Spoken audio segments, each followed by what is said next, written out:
Hello everyone, welcome to the future civil. इस channel पे हम आपको सिविल इंजीनियरिंग से रिलेटेड सारे सब्जेक्ट के थ्योरी क्लास कराते हैं और प्रीवियस ईयर क्वेश्चन भी कराते हैं। तो अगर आप हमारे चैनल के साथ जुड़ना चाहते हैं तो हमारे चैनल को सब्सक्राइब कर लें।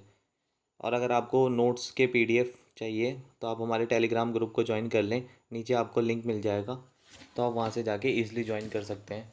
तो हम एक स्पेशल सीरीज़ स्टार्ट करने जा रहे हैं जिसमें हम सारे एग्ज़ाम आपके कवर करेंगे, चाहे वो जेई के हो या स्टेट एई के हों। हम सारे एग्ज़ाम इसमें कवर करेंगे, जैसे DFCCIL, राजस्थान, जेई। इसके हम आपको प्रीवियस ईयर क्वेश्चन वगैरह कराएंगे और थ्योरी क्लास तो हमारी साइड बाय साइड चलती रहेगी।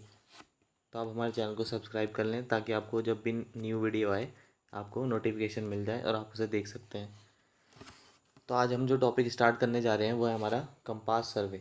अगर आपने इससे पहले की वीडियो नहीं देखी है तो आप प्लीज़ वो सारी वीडियो देखना, फिर ये वीडियो देखना, ताकि हम एक हमारी जो सीरीज़ चल रही है जिसमें हम आपको सर्वे पढ़ा रहे हैं वो आपकी कंटिन्यूटी रहे। तो अब हम टॉपिक स्टार्ट करने जा रहे हैं हमारा सर्वे का, जिसमें आज हम पढ़ेंगे कंपास सर्वे। तो हमारा कंपास सर्वे क्यों यूज़ होता है, देखो। जब हमारा एरिया छोटा होता है, हम किसी छोटे एरिया का सर्वे कर रहे हैं, तो उसको हम कैसे चेन सर्वे की हेल्प से ईज़िली कर सकते हैं। ठीक है, क्योंकि इसमें एरर के चांसेस कम होते हैं, किसमें, स्मॉल एरिया में। अगर वहीं मैं बात करता हूँ कि मैं लार्ज एरिया की अगर मैं बात करता हूँ, तो लार्ज एरिया में क्या होता है कि आपके एरर के चांसेस ज़्यादा हैं। तो लार्ज एरिया के लिए हम क्या करते हैं, कंपास सर्वे का यूज़ करते हैं। जैसे मान लो ये आपका कोई एरिया है। अब आपको क्या करना है, हर स्टेशन का हम क्या निकालेंगे, बेयरिंग निकाल लेंगे। जैसे मान लो इसका यहाँ से एंगल, इसका यहाँ से, इसका यहाँ से, फिर इसका यहाँ से, फिर इसका यहाँ से। ठीक है, और जो अंदर वाले एंगल होते हैं वो मेरे क्या कहलाते हैं, इंक्लूडेड एंगल। ठीक है, अब बाहर वाले हमारे बेयरिंग। तो हमने अभी तक क्या सीखा कि कंपास सर्वे हम क्यों यूज़ करते हैं, जब हमारा एरिया लार्ज होता है। तो आप ये वीडियो पूरी देखना, ठीक है, स्किप मत करना आप, क्योंकि कंपास सर्वे में बच्चों को बहुत कन्फ्यूज़न होता है इसके क्वेश्चन में। तो आप इसे पूरी देखना, अच्छे से देखना, तभी आपको कंपास सर्वे आएगा। और कोई भी क्वेश्चन अगर एग्ज़ाम में आया तो आप आसानी से सॉल्व कर सकते हो। तो पहले हम देखते हैं ऑब्जेक्टिव। तो अगर हम कोई भी काम कर रहे हैं तो हमें ऑब्जेक्टिव पता रहना चाहिए। जैसे आप कोई तैयारी कर रहे हैं तो आपको ऑब्जेक्टिव पता है ना, अपना ऑब्जेक्टिव पता है कि मुझे ये करना है, तभी आप कर रहे हैं। ठीक है, तो कंपास सर्वे का भी कुछ ऑब्जेक्टिव होगा। कोई भी काम ऐसे ही हम फालतू में तो कर नहीं लेते हैं। तो इसलिए हम देखते हैं इसमें ऑब्जेक्टिव, इसका ऑब्जेक्टिव होता क्या है। To measure the bearing and to relate different feature in term of angular measurement. ठीक है, हमारा एंगल मेज़र करने के लिए, मान लो ये लाइन मेरी है, ये मेरा एरिया है, इसके लाइन का एंगल मेज़र करने के लिए हम क्या यूज़ करते हैं, कंपास सर्वे।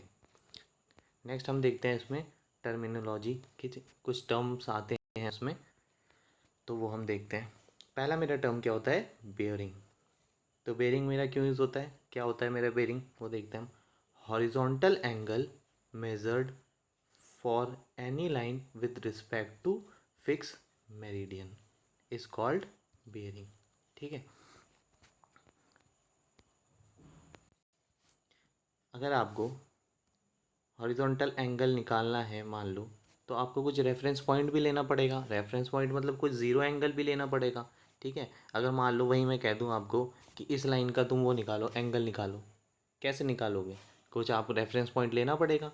ठीक है, तो मान उसी को जो हम रेफरेंस पॉइंट लेते हैं जिससे हम एंगल मेज़र करते हैं इसका, उसी को मैं क्या बोलता हूँ, बेयरिंग।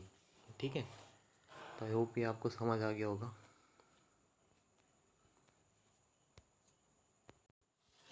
ये मान लो जैसे आपने ये नॉर्थ है, ये साउथ है, ठीक है। इससे ये आपने क्या एक फिक्स्ड डायरेक्शन ले रखी है। अगर आपको मान लो ये लाइन को आपको मेज़र करना है तो इस लाइन के रिस्पेक्ट में नॉर्थ साउथ आप क्या आसानी से एंगल निकाल सकते हो, ठीक है। एक फिक्स मेरिडियन के एक फिक्स डायरेक्शन से जो आप एंगल निकालते हो, ठीक है, उसी को हम मेरिडियन बोलते हैं। उसी को हम क्या बोलते हैं, बेरिंग बोलते हैं, सॉरी। फिर हम इसमें आगे देखते हैं सिस्टम ऑफ बेयरिंग, ठीक है। तो पहला मेरा क्या आता है, WCB। WCB को मैं क्या बोलता हूँ, होल सर्कल बेयरिंग। तो हम इसमें कुछ पॉइंट्स देख लेते हैं। इसका जो रेफरेंस लाइन होती है वो कहाँ से शुरू होती है, नॉर्थ से, ठीक है। इसका जो हम डायरेक्शन मूव करते हैं वो क्या करते हैं, क्लॉकवाइज डायरेक्शन। इसकी लिमिट क्या होती है, 0 से 360 डिग्री। और हम इसको रिप्रेजेंट कैसे करते हैं, थीटा एंगल से, ठीक है। तो यहीं देख लो, जैसे ये तुम्हारा ये डायग्राम है, ये नॉर्थ है, ये साउथ है, ये वेस्ट है, ये ईस्ट। ये तुम्हारा first quadrant, second, third, fourth, ठीक है। अब ये मान लो तुम्हें ये लाइन मेज़र करनी है, तो होल सर्कल बेरिंग में तुम क्या करते हो, क्या बोला था मैंने कि रेफरेंस मुझे कहाँ से लेना है, हमेशा नॉर्थ से लेना है। मतलब इस लाइन का अगर मेज़र करोगे तो नॉर्थ से ही करोगे। अब मान लो इस लाइन का मुझे जो सेकंड क्वाड्रेंट में है इसका मुझे एंगल निकालना है, तब भी मैं कहाँ से लूँगा, नॉर्थ से ही लूँगा, ठीक है।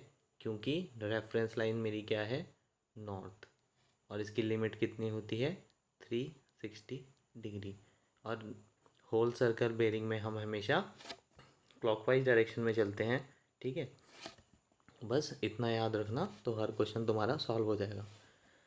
अब देखो मुझे ये थर्ड क्वार्टर में मेरी कोई लाइन आ रही है, अब मुझे इसका क्या निकालना है, होल सर्कल बेरिंग। तो रेफरेंस लाइन कहाँ से है मेरी, नॉर्थ से। तो नॉर्थ से तुम यहाँ क्लॉकवाइज डायरेक्शन में चलोगे तो एंगल निकाल लोगे, ठीक है। अब वहीं मेरी फोर्थ क्वाड्रेंट में है, तो फोर्थ क्वाड्रेंट में रेफरेंस लाइन मेरी कहाँ से है, नॉर्थ से। तो नॉर्थ से ही चलोगे और फोर्थ क्वाड्रेंट में क्लॉकवाइज डायरेक्शन में निकाल लोगे, ठीक है। अब होल सर्कल बेरिंग में आप ऐसा नहीं कर सकते कि नॉर्थ से तुम ऐसे एंटी क्लॉक चले गए, ये नहीं चलते, ठीक है। बस ये ऊपर जो पॉइंट है इन पे ध्यान देना, तो हर क्वेश्चन तुम्हारा बन जाएगा आसानी से। नेक्स्ट हम बात करते हैं क्वाड्रेंटल सिस्टम ऑफ बेरिंग, जिसे मैं रिड्यूस बेरिंग भी बोलता हूँ।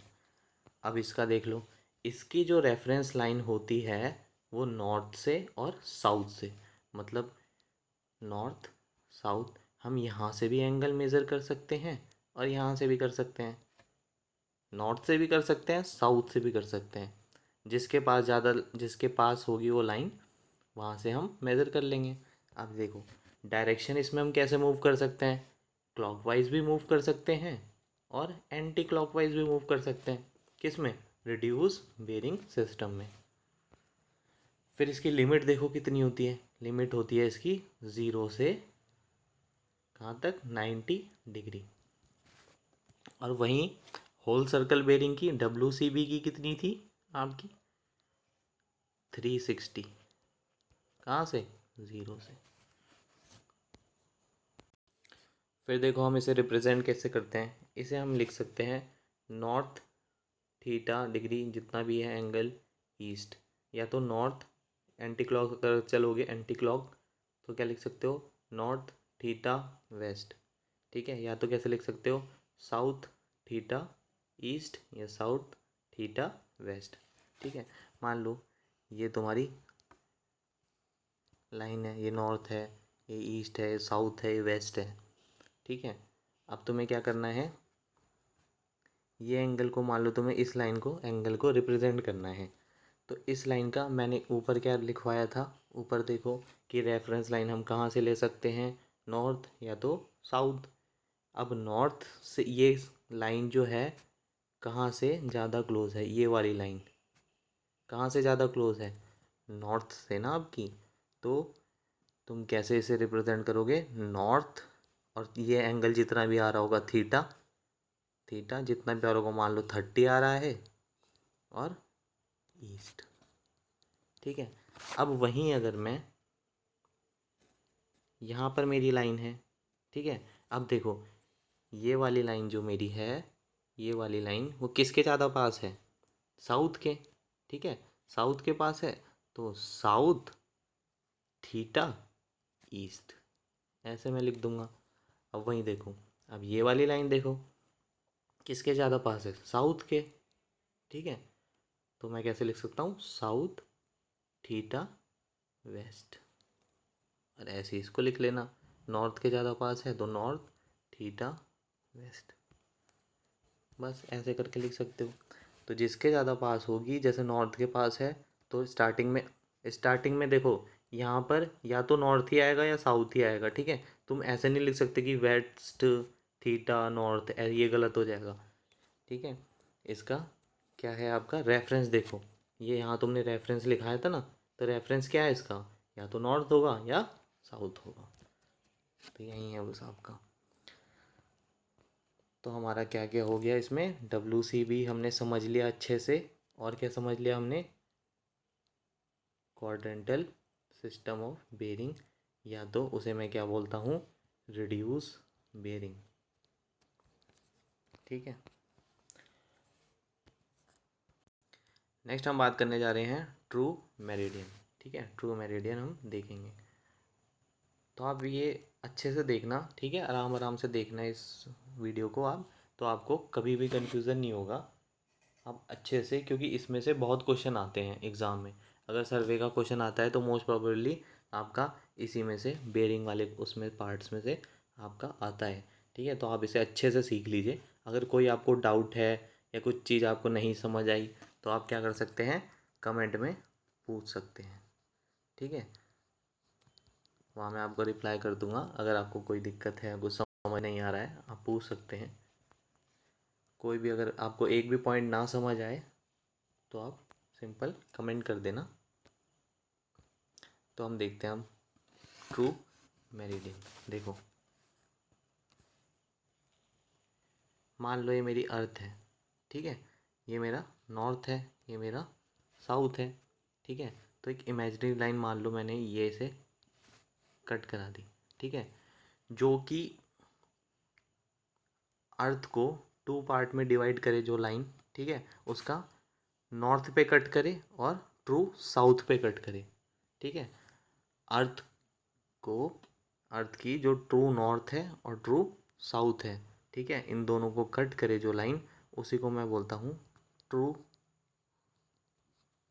मेरिडियन। ठीक है, तो इसके रेफरेंस में जो हम क्या बेरिंग या एंगल निकालेंगे, ठीक है, जो एंगल निकालेंगे उसको क्या मैं बोलूँगा, ट्रू बेरिंग। ठीक है, तो इसमें हम थ्योरी देख लेते हैं। True meridian, true meridian is line joining true north and true south pole of earth along curvature is known as true meridian. ठीक है, अर्थ कैसी है तुम्हारी, कर्व शेप की है। ठीक है, तो ये अगर मेरा नॉर्थ है, ये साउथ है, तो इसके अलॉन्ग जो आपकी लाइन ज्वाइन कर रही है या इन दोनों को कट कर रही है, उसके अलॉन्ग अगर मैं एंगल निकालूंगा, ठीक है, उसी को मैं बोलता हूँ ट्रू बेरिंग। फिर देखो, bearing measured with respect to true meridian. ठीक है, ट्रू मेरिडियन के अलॉन्ग जो हम बेरिंग निकालते हैं, उसी को मैं क्या बोलता हूँ, ट्रू बेरिंग। तो यहीं देख लो, जैसे ये अर्थ है तुम्हारी, ठीक है, ये अर्थ है, ये क्या है, ये ऊपर वाला क्या होता है, नॉर्थ पोल, नीचे वाला क्या होता है तुम्हारा, साउथ पोल। ठीक है, तो इसी के अलॉन्ग अगर मैं कोई बेरिंग निकालूंगा, जैसे ये देखो, ये क्या नॉर्थ डायरेक्शन है, ये ईस्ट है, ये वेस्ट है, ये साउथ है। ठीक है, इसी को मैं अगर बड़ा करके दिखाऊं आपको, तो ये कुछ ऐसा दिखेगा। ठीक है, ये नॉर्थ साउथ वेस्ट ईस्ट, तो इसके अलॉन्ग जो मैं बेरिंग निकालूंगा, इसको मैं क्या बोलता हूँ, ट्रू बेरिंग। नेक्स्ट हम देख लेते हैं एक मैग्नेटिक बेयरिंग। अब मैग्नेटिक बेयरिंग में हम देखते हैं, ये मान लो मेरी अर्थ है, ठीक है। तो अर्थ बिहेव लाइक अ मैग्नेट। अर्थ कैसी है आपकी? मैग्नेट है। अर्थ बिहेव लाइक अ मैग्नेट, ठीक है। तो ये मेरी क्या होती है? Magnetic flux line. पढ़ा होगा आपने बचपन में, ठीक है। ये क्या होती है? मेरी मैग्नेटिक फ्लक्स लाइन। तो अगर मैं इसके इस लाइन के अलोंग कोई भी बेरिंग निकालूंगा, ये कैसी होती है आपकी? हल्की सी टिल्टेड होती है। टिल्टेड मतलब हल्की सी झुकी हुई, ठीक है। टिल्टेड आपकी लाइन होती है। तो अगर मैं इसके अलोंग आपके कोई भी बेरिंग निकालूंगा तो उसको मैं क्या बोलता हूँ? Magnetic bearing. तो चलो हम इसकी थोड़ी थ्योरी देख लेते हैं। Line joining magnetic north and magnetic south pole position along magnetic flux direction is known as magnetic meridian, ठीक है। वहीं आपको समझाया क्या है? अर्थ है, ये मैग्नेटिक फ्लक्स लाइन है, इसके अलोंग जो हम बेरिंग निकालेंगे तो उसको मैं क्या बोल दूंगा? मैग्नेटिक बेरिंग, ठीक है। तो मैग्नेटिक बेरिंग आप ऐसे भी समझ सकते हो, मान लो जैसे आपका ये कंपास है, ठीक है। ये आपका कंपास है। तो क्या होता है, जैसे कहीं पर आपकी आयरन की रॉड वगैरह पड़ी है, या तो आपकी क्या है, जहाँ पर आपने कंपास से आप एंगल निकाल रहे हो, ये मेरा कंपास है, यहाँ से आप कोई एंगल निकाल रहे हो और ऊपर से क्या इलेक्ट्रिक वायर जा रही हो, तो इलेक्ट्रिक वायर की वजह से भी क्या होता है आपका, ये जो नॉर्थ वाली पोजीशन है या साउथ वाली पोजीशन है, ये क्या हो जाती है? हल्की सी टिल्ट हो जाती है, ठीक है। किस में? कंपास में। तो उसी को मैं बोलता हूँ मैग्नेटिक बेयरिंग, ठीक है। उस इस लाइन के रिस्पेक्ट में जो मेरी निकलेगी एंगल, उसी को मैं बोलता हूँ मैग्नेटिक बेयरिंग। फिर हम इसमें आगे देखते हैं। Bearing measured with respect to magnetic meridian is called magnetic bearing, ठीक है। उस मेरिडियन के अलॉन्ग मैग्नेटिक मेरिडियन के अलॉन्ग जो मैं बेयरिंग कैलकुलेट करूँगा उसको मैं क्या बोल दूँगा? मैग्नेटिक बेयरिंग, ठीक है। तो ये देखो आप, ये मान लो ये आपका अर्थ है, वही चीज़ जो आपको समझाई थी। ये मैग्नेटिक मेरा साउथ है, ये मैग्नेटिक नॉर्थ है, ठीक है। इसके अलॉन्ग क्या है? मैग्नेटिक फ्लक्स लाइन है, ठीक है। इस मैग्नेटिक फ्लक्स लाइन में अगर मैं ऐसे जूम करूँ तो ये कुछ ऐसा होगा। ये नॉर्थ है, ये साउथ है, ये वेस्ट है, ये ईस्ट है, ठीक है। इसके अलॉन्ग मैं जो बेयरिंग निकालूंगा उसको मैं क्या बोल दूंगा? मैग्नेटिक बेयरिंग, ठीक है। ये कैसी होती है आपकी? देखना, ये मान लो ये है आपकी ट्रू मेरिडियन। जो आपकी मैग्नेटिक मेरिडियन होती है ना, वो हल्की सी टिल्टेड होती है। ये आपकी होगी मैग्नेटिक मेरिडियन, ठीक है। ये क्या है? True meridian. ट्रू मेरिडियन कौन सी होती है? जो ट्रू नॉर्थ और ट्रू साउथ को कट करती है, ठीक है, उसको मैं बोलता हूँ ट्रू मेरिडियन। और मैग्नेटिक मेरिडियन क्या होती है आपकी? हल्की सी टिल्टेड होती है। किससे? ट्रू मेरिडियन से, ठीक है। अब हम बात करता हूँ मैग्नेटिक डिक्लिनेशन, ठीक है। मैग्नेटिक डिक्लिनेशन आपकी क्या होती है? तो देखो, ये आपकी क्या हो गई? True meridian. और ये मेरी क्या हो गई? मैग्नेटिक मेरिडियन, ठीक है। तो इसके बीच का जो एंगल है, मान लो मैं इसको थीटा ए बोल देता हूँ, तो इसी को मैं क्या बोलता हूँ? डिक्लिनेशन। तो ये समझ आ गया होगा आपको कि मैग्नेटिक डिक्लिनेशन क्या होता है। फिर हम इसमें थोड़ा थ्योरी देख लेते हैं। Horizontal angle between magnetic meridian and true meridian is called magnetic declination, ठीक है। वही जो आपको भी बताया डायग्राम से, ठीक है। फिर सेकंड पॉइंट हम इसमें देख लेते हैं। Magnetic declination is not constant even for particular place on earth surface it's value is continuously changing. ठीक है, तो जो आपकी मैग्नेटिक मेरिडियन होती है वो क्या होती है, कांस्टेंट नहीं होती है, उसकी वैल्यू चेंज होती रहती है। ठीक है, तो देख लेते हैं हम उसमें। Change in declination is known as a variation. ठीक है, जो डिक्लिनेशन एंगल होता है आपका, ये मान लो ट्रू मेरिडियन है, ये मैग्नेटिक मेरिडियन है, ये जो एंगल है इसका जो एंगल चेंज होता है आपका, उसको मैं क्या बोलता हूँ, वेरिएशन। ठीक है, क्या बोलता हूँ उसको मैं, वेरिएशन। नेक्स्ट हम देखते हैं इसमें। तो वेरिएशन भी हमारे कितने टाइप के होते हैं देख लें। पहला हमारा होता है डायगोनल वेरिएशन यानी डेली वेरिएशन। फिर होता है एनुअल वेरिएशन यानी ईयरली वेरिएशन। फिर होता है सेकुलर वेरिएशन यानी जो वेरिएशन मेरा कितने 150 ईयर के बाद हो रहा है उसको मैं क्या बोलता हूँ, सेकुलर वेरिएशन। Secular variation. फिर फोर्थ में देखता हूँ इर्रेगुलर वेरिएशन। ठीक है, तो इर्रेगुलर वेरिएशन मतलब किसी दिन तो ज़्यादा वेरिएशन हो रहा है, किसी दिन कम वेरिएशन हो रहा है। वेरिएशन किस में, ये ट्रू मेरिडियन, मैग्नेटिक मेरिडियन, ये क्या है मैग्नेटिक मेरिडियन, इसका इसमें किसी दिन ज़्यादा वेरिएशन होता है, किसी दिन कम। कहाँ पर, सेम प्लेस पे ही। ठीक है, तो ये एग्ज़ाम में आता है, क्वेश्चन बहुत बार आया हुआ है। ठीक है, कि एनुअल वेरिएशन पूछ लिया, सेकुलर वेरिएशन पूछ लिया, इर्रेगुलर वेरिएशन पूछ लिया, तो ये सब आपको पता रहना चाहिए।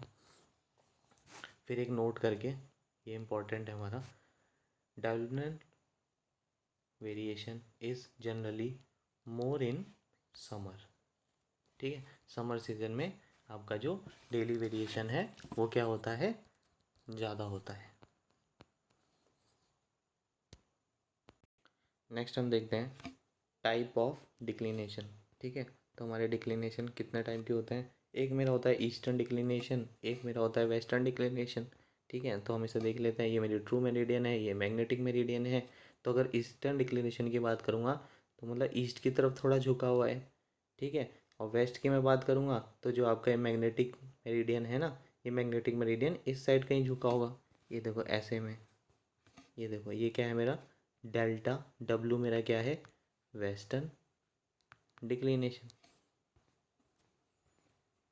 तो वही है इसमें देखो। फिर अगर मुझे ट्रू बेरिंग निकालनी है कब के केस में, जब मेरा क्या हो, ईस्टर्न डिक्लिनेशन, तब मुझे क्या निकालनी है, ट्रू बेरिंग। तो मैं कैसे करूँगा इसे, magnetic bearing plus delta E यानी जितना डिक्लिनेशन है। ठीक है, तो आप इस फॉर्मूले पे बिल्कुल ध्यान मत देना, फार्मूला सिर्फ आपको समझने के लिए है, बाकी आप देख के ही बता सकते हो। अगर कभी क्वेश्चन आएगा तो आप सीखना उसे कैसे, अभी आगे आएगा तो आप आसानी से सीख लेना। बाकी फार्मूले पे इतना, सर्वे में आप फार्मूले पे ज़्यादा ध्यान मत देना। जो आपके कंपास के फार्मूले हैं या भी आगे भी फार्मूले आएंगे वो आपको मैं अच्छे से करवा दूँगा, फार्मूले की आपकी ज़रूरत पड़ेगी नहीं। तो इसमें देखो, इसमें क्या था, डिक्लिनेशन कहाँ था, ईस्टर्न डायरेक्शन में। तो फार्मूले के हिसाब से हम देख लेते हैं पहले। ट्रू बेरिंग हमें निकालनी है, तो ट्रू बेरिंग क्या होती है, मैग्नेटिक बेरिंग प्लस डिक्लिनेशन। तो यहीं देख लो, ये नॉर्थ था मेरा, ये लाइन कौन सी है, नॉर्थ है। अब मुझे इसका क्या एंगल निकालना है, तो क्या करूँगा, ये डिक्लिनेशन मेरा क्या था, डेल्टा ई। ठीक है, तो यहीं से तो निकलेगा ना क्या, ट्रू बेरिंग। तो ये एंगल निकालने के लिए मैं क्या करूँगा, ये इसको प्लस कर दूंगा, किसको, डेल्टा ई को। बस, तो यहीं तो इसमें कर रखा है कि मैग्नेटिक बेरिंग कितनी है। ठीक है, इसकी आपको मालूम मैग्नेटिक बेरिंग दे रखी होगी और आप क्या करोगे, डेल्टा ई प्लस कर लोगे। ये देख लेते हैं हम यहाँ से, ये आपकी मतलब कोई लाइन है, ये कौन सी है, मैग्नेटिक मेरिडियन। तो अब ये आपको दे रखा होगा, मान लो कितना 30 दे दिया। ठीक है, और डिक्लिनेशन आपको कितना मान लो 10 दे दिया। ठीक है, तो अगर ये मेरा क्या था, ट्रू मेरिडियन। तो अगर मुझे ट्रू बेरिंग निकालनी होगी तो मैं क्या करूँगा, 30 प्लस 10। तो 30 प्लस 10 तो मुझे क्या मिल जाएगा, यहाँ से यहाँ तक का एंगल, तो वही कितना 40। तो बस यही है, सिंपल है। वहीं अगर देख लो आपका वेस्टर्न डिक्लिनेशन होगा तो वेस्टर्न डिक्लिनेशन में आप क्या करोगे, आपको मान लो ये लाइन है आपकी, इसकी आपकी मैग्नेटिक बेरिंग दे रखी है, कुछ दे रखी होगी आपको क्वेश्चन में, आपको लेकिन कहाँ से चाहिए, आपको तो यहाँ से चाहिए ना, ट्रू मेरिडियन से। तो ट्रू मेरिडियन में आप क्या करोगे, magnetic bearing minus delta W, ये आप माइनस कर दोगे तो आपको क्या मिल जाएगा, ट्रू बेरिंग। ठीक है, यानी इस नॉर्थ से यहाँ तक आपको मिल जाएगा। तो बस यही है इसमें। फिर हम इसमें कुछ क्वेश्चन देख लेते हैं जो क्वेश्चन हमारे आते हैं एग्ज़ाम में। क्वेश्चन से पहले आप एक चीज़ देख लो, अगर आपको ये फार्मूला यूज़ करना है, ये वाले फार्मूला यूज़ करना है, तो आपका जो बेरिंग सिस्टम है वो किस में होना चाहिए, कल बेरिंग में, इसमें आपका बेरिंग सिस्टम होना चाहिए। ठीक है, तो हम देख लेते हैं हमें क्या दे रखा है। If the magnetic bearing of a line is south 64 degree east, calculate true bearing if the declination is, तो ए पार्ट में हमें क्या दे रखा है, 7 डिग्री ईस्ट, और बी में क्या दे रखा है, 9 डिग्री वेस्ट। ठीक है, तो हमें क्या दे रखा है, मैग्नेटिक बेरिंग हमें दे रखी है, हमें क्या निकालनी है, ट्रू बेरिंग निकालनी है। तो देख लो, अभी हम फॉर्मूले पे ध्यान नहीं देते। ठीक है, फॉर्मूला भी छोड़ो, खाली इस मेथड से तुम इसी से सॉल्व करना, एग्ज़ाम में भी करोगे तो फार्मूला वार्मूला भूलो। ठीक है, फार्मूला मत यूज़ करना। ये मान लो ये मेरी क्या है, ट्रू मेरिडियन, और ये क्या है, मेरी मैग्नेटिक मेरिडियन। तो मैग्नेटिक मेरिडियन क्या होती है आपकी, टिल्टेड होती है। तो ये कितने, इसका डिक्लिनेशन आपका कितना देगा है, 7 डिग्री। तो जितना ये टिल्टेड होगा उतना ये वाली लाइन भी टिल्टेड होगी। ठीक है, ये भी 7 डिग्री है। अब मेरे को क्वेश्चन में क्या दे रखा है कि मेरी मैग्नेटिक बेरिंग कितनी है, मैग्नेटिक बेरिंग कहाँ से होगी, मैग्नेटिक मेरिडियन से। ठीक है, तो ये मेरे को दे रखा है साउथ 64 डिग्री ईस्ट, तो मैंने बना लिया है 64। ठीक है, अब मेरे को क्या चाहिए, मेरे को चाहिए ट्रू बेरिंग। ठीक है, तो ट्रू बेरिंग कहाँ से होगी, इस वाली लाइन से, है ना। और ये 7 क्या करोगे, इसमें से माइनस कर दोगे तब यहाँ से पता चल जाएगा, बस ये कर दो। 64 में से 7 माइनस कर दोगे तो क्या आंसर आएगा, साउथ 57 डिग्री ईस्ट। तो सिंपल ये तुम्हारा आ गया। अब वहीं अगर क्वेश्चन तुम्हें करना है किससे, फार्मूले से, तो फार्मूला भी देख लो। मैग्नेटिक बेरिंग कितनी दे रखी है, ये अगर तुम इसे होल सर्कल बेरिंग में कन्वर्ट करोगे तो होल सर्कल बेरिंग में कैसे कन्वर्ट करोगे, 64 क्या है, 180 से कम है आपका, तो क्या कर लोगे, माइनस कर लोगे। तो माइनस कर लोगे तो 180 माइनस 64 करोगे तो कितना आ गया, 16116 डिग्री। ये क्या आ गया आपका, होल सर्कल बेरिंग। अब इसको आपको होल सर्कल बेरिंग को ट्रू बेरिंग में कन्वर्ट करना है, तो ट्रू बेरिंग में कितना करोगे, ऊपर फॉर्मूला देखा था ना तुमने, अगर ईस्टर्न डिक्लिनेशन है तो क्या करोगे, प्लस करोगे, तो वहीं कर दो बस, 116 डिग्री प्लस 7 डिग्री, तो कितना हो गया, 123। ठीक है, तो 123 आपका क्या आ गया, ट्रू बेरिंग। तो ट्रू बेरिंग मैंने कहाँ से बताई थी, अगर कोई लाइन है, ये लाइन हमें निकालनी है, तो ट्रू बेरिंग मेरे को कितनी आ गई, नॉर्थ से ही हम निकालते हैं, और कैसे डायरेक्शन में, क्लॉकवाइज। तो क्लॉकवाइज नॉर्थ से कितना आ गया, 123 डिग्री। अब देखो, ये जो मेरा एक क्वाड्रेंट होता है वो कितना होता है, 90 डिग्री, फिर दूसरा ये 90 डिग्री, ऐसे करते करते ये कितना होता है, टोटल अगर मैं ओवरऑल की बात करूँगा तो 360 होता है। तो मेरी लाइन कहाँ पर है, सेकंड क्वाड्रेंट में है। तो सेकंड क्वाड्रेंट में अगर मुझे साउथ से यहाँ से निकालना है, ठीक है, और ये मेरे को क्या दे रखा है, 123 हमने अभी निकाला जो, ये मेरी क्या है, होल सर्कल बेरिंग। अब मुझे क्या पता करवाना है, ये वाला एंगल कितना है, ये वाला। ठीक है, तो कैसे करोगे, टोटल यहाँ से यहाँ तक कितना है, 180 डिग्री। 180 में से अगर तुम 123 माइनस कर दोगे तो आंसर तुम्हारा क्या आएगा, 57 डिग्री। ठीक है, साउथ 57 डिग्री ईस्ट। तो या तो तुम इस मेथड से कर लो जिसमें फॉर्मूले की कोई ज़रूरत नहीं है, और या तो इस मेथड से कर लो जो तुम्हारा थोड़ा लॉन्ग है। पहले होल सर्कल बेरिंग में कन्वर्ट करो, फिर ट्रू बेरिंग निकाल लो, फिर ऐसा डायग्राम बनाओ और देख लो बस। नेक्स्ट मैं देखता हूँ वेस्टर्न डिक्लिनेशन। इसमें हम देखते हैं वेस्टर्न डिक्लिनेशन। ठीक है, ये मेरी क्या है, ट्रू मेरिडियन। अब जो मेरी लाइन है वो किस साइड डिक्लाइन है, वेस्टर्न साइड, वेस्ट की साइड। ठीक है, मैग्नेटिक बेरिंग कितनी दे रखी है, साउथ 64 डिग्री ईस्ट। ठीक है, तो देखो ये जितना होगा डिक्लिनेशन इसका, इस लाइन का भी उतना ही होगा, है ना। तो अगर ये लाइन की मुझे क्या निकालनी है, ट्रू बेरिंग, और मुझे क्या दे रखी है इस लाइन की, इस लाइन को मान लो एफ मान लो। ठीक है, इस लाइन की मुझे क्या दे रखी है, मैग्नेटिक बेरिंग। मैग्नेटिक बेरिंग कहाँ से होती है, मैग्नेटिक मेरिडियन से। तो मैग्नेटिक मेरिडियन से कितनी है, 64 डिग्री। अब मुझे कहाँ से निकालनी है इस लाइन की बेरिंग, ट्रू मेरिडियन से। ठीक है, तो ट्रू मेरिडियन से मैं कैसे करूँगा, देख लो 64 डिग्री। ठीक है, अगर मैं इसमें प्लस कर देता हूँ कितना, 9 डिग्री को, तो मेरे को ये वाला पता चल जाएगा, ये पूरा यहाँ से यहाँ तक का। तो बस वो कर दो, 9 को प्लस कर दो, तो तुम्हारा कितना आंसर आ जाएगा, साउथ 73 डिग्री ईस्ट। ये आ गया तुम्हारा आंसर। तो बस मेथड सेकंड से ही करना है एग्ज़ाम में, तो उससे आपका टाइम काफ़ी बच जाएगा। चलो फिर आज के लिए हम बस इतना ही रखते हैं, आगे हम कल करेंगे। तो आप अगर एकदम बेसिक से एकदम एडवांस तक, बेसिक से एडवांस तक आप सिविल इंजीनियरिंग करना चाहते हैं, हम बिल्कुल ज़ीरो से स्टार्ट करके चल रहे हैं, ताकि जो स्टूडेंट न्यू भी है, जिसने आज तक नहीं भी पढ़ा है, वो भी आसानी से पढ़ सकता है और एकदम एडवांस लेवल तक पहुंच सकता है। तो बिल्कुल आप एकदम जुड़े रहिए हमारी सीरीज़ के साथ और देखते रहिए। और कुछ भी आपका डाउट हो या कुछ भी क्वेश्चन हो तो आप क्या कर सकते हैं, कमेंट करिए। अगर वीडियो आपको अच्छी लगी तो लाइक और शेयर करिए। ठीक है गाइस, थैंक यू, बाय।